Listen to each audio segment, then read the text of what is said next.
ফের রাজধানীর লিচুবাগান এলাকায় গুলিকাণ্ডে হতাহতের সংবাদ না থাকলেও এলাকায় তীব্র উত্তেজনা ছড়িয়ে পড়ে। ঘটনা সোমবার মধ্যরাতে এনসিসি থানার অধীন লিচুবাগান সাহাপাড়া এলাকায়। জানা গেছে সোমবার রাত 11:15 নাগাদ লিচুবাগান সাহাপাড়ার বাসিন্দা অসিত গোপ দোকান থেকে বাড়ি ফেরার পথে এলাকারই 2-3 জন যুবকের সাথে দুর্গাপুজো নিয়ে কথা বলছিল। এ সময় গোয়ালাবস্তি এলাকার শ্যামবাবু রায় নামে এক ব্যক্তির গুণধর পুত্র শচীন রায় ঘটনাস্থলে উপস্থিত হয়। শচীন অসিত গোপ সহ অন্যান্যদের সাথে এই জায়গায় দাঁড়িয়ে বিভিন্ন বিষয় নিয়ে কথা বলছিল। হঠাৎ তাদের মধ্যে বাকবিতণ্ডা শুরু হয়। একসময় উত্তেজিত হয়ে ঘটনাস্থল থেকে সরে পড়ে শচীন এবং 5 মিনিটের মধ্যেই পিস্তল নিয়ে ঘটনাস্থলে হাজির হয়ে দাঁড়িয়ে থাকা যুবকদের উদ্দেশ্যে গুলি ছুড়তে শুরু করে। পরপর 3 রাউন্ড গুলি চালায় সে। তবে এই গুলিকাণ্ডে হতাহতের কোনো খবর নেই। অবস্থা বেগতিক বুঝে স্থানীয় যুবকরা তাকে ধাওয়া করলে অভিযুক্ত শচীন রায় সহ অন্যান্যরা পালিয়ে যায়। স্থানীয় এক বাড়ির সিসিটিভি ফুটেজে অভিযুক্ত শচীন রায়ের গুলি চালনার ফুটেজ ধরা পড়েছে। এদিন সাহাপাড়া এলাকার স্থানীয় যুবক অসিত গোপ জানান, অভিযুক্ত শচীন রায় গোয়ালাবস্তি এলাকার শ্যামবাবু রায়ের পুত্র। পিতা এবং পুত্র উভয় নেশা কারবারের সাথে জড়িত বলে অভিযোগ করেন তিনি। একটা সুগি ডেলিভারি দেয়, একটা বাইক আছে, তো হেও দাঁড়াইছে দাঁড়ায় কি একটা প্যাকেট নিচে, আমি এটা দেখছি না।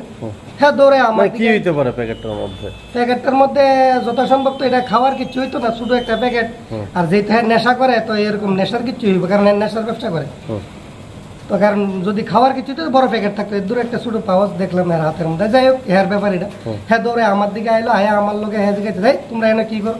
তো আমার পাড়া আমি এখন দাঁড়িয়ে রয়েছি। হ্যাঁ আমার লোকে ধাক্কা দেখে আরম্ভ করলো, এরকম করে আমার কলার ধরে আমার একটা চেন আসতো, এটা সিরালিছে। হ্যাঁ কি নিচে নিচে পড়ে আছে, এটা আমি দেখছি না, কিন্তু নাই চেনটা।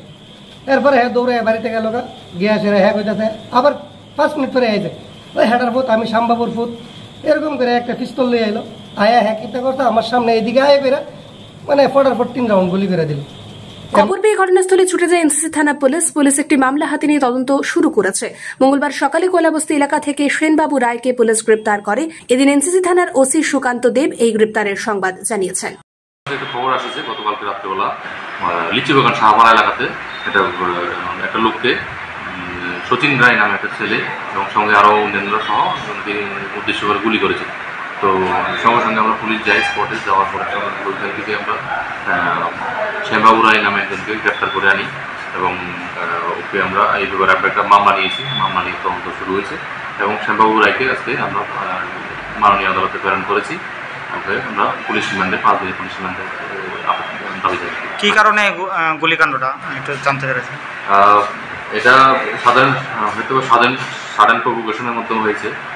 জাস্ট কেন এসেছো এখানে, ও বলছে আমি কেন এসেছি, এইসব ব্যাপার নিয়ে হয়েছে। এরপর পরবর্তীতে এটা নিয়ে ঝগড়া বিবাদের মাধ্যমে একটু এগিয়েছে। আচ্ছা, এটার সঙ্গে আর কে কে জড়িত আছে? আরও আছে, কয়েকজন আছে। তো সবার নাম ওদের সঙ্গে আমরা ইনভেস্টিগেশন করছি, সবার নাম বলছি না, তবে আপাতত আমরা এই 2 জনে মেনলি আছি। কাকে আজকে ধরা হয়েছিল তার নাম, ওনার নামটা কি? শ্যামবাবু রায়। ওনার বাড়ি খেজুরবাগান। ধৃত অভিযুক্ত শ্যামবাবু রায়কে 5 দিনের রিমান্ডে মঙ্গলবারই আদালতে সোপর্দ করা হয়েছে। পাশাপাশি গুলিকাণ্ডের সাথে জড়িত শচীন রায় এবং অন্যান্যদের জালে তুলতে বিভিন্ন স্থানে তল্লাশি অভিযান চালিয়েছে এনসিসি থানার পুলিশ। আগরতলা থেকে প্রবীর দেব বর্মার প্রতিবেদন, সত্যের খোঁজে 24 ঘন্টা।